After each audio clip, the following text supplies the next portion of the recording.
Good afternoon po family mga kapiesta, mga ka-followers. Nandito na naman po si Kapiesta Maria Clara. Kaya araw-araw fiesta na naman po Quezon City Drug Treatment and Rehabilitation Center. Ang niluto po nating tanghalian ng family ay sinigang na manok po. Kaya family mga kapiesta, busog-lusog na naman po ang tanghalian natin. Please like and share po, follow para tuloy-tuloy lang po ang upload natin dito lang sa Quezon City Drug Treatment and Rehabilitation Center. Okay po, start na po tayo. Paliguan na po natin itong mga gulay niya. Yung labanos po, okra.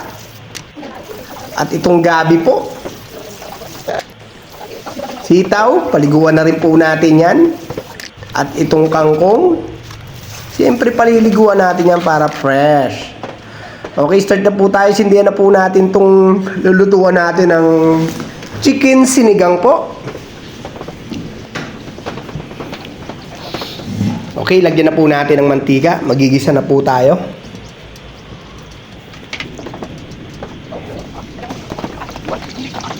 Magisa na po tayo ng bawang dyan, sibuyas.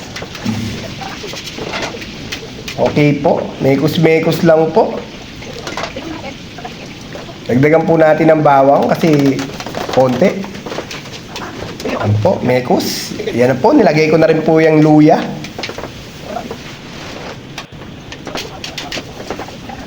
Mekos-mekos po ulit.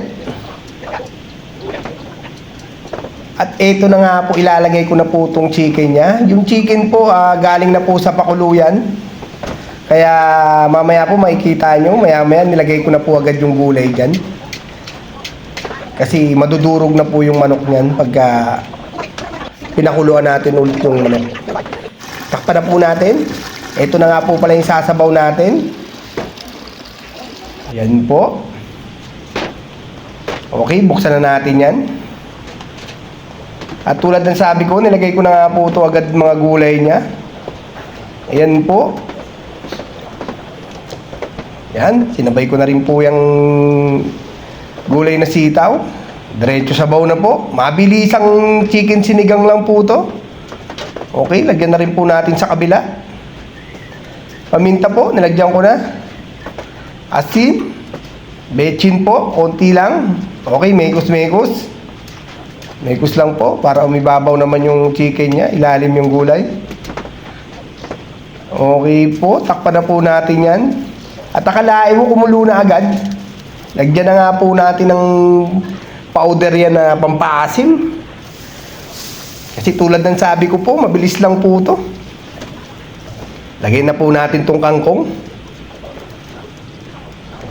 Okay po, dagdag po tayo ng pampaasim niya na powder.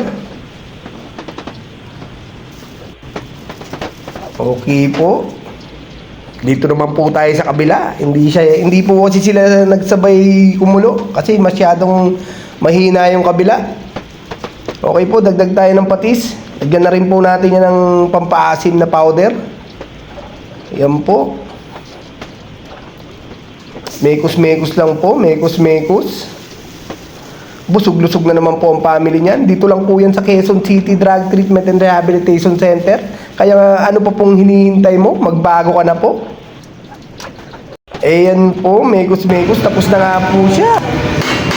Okay na to.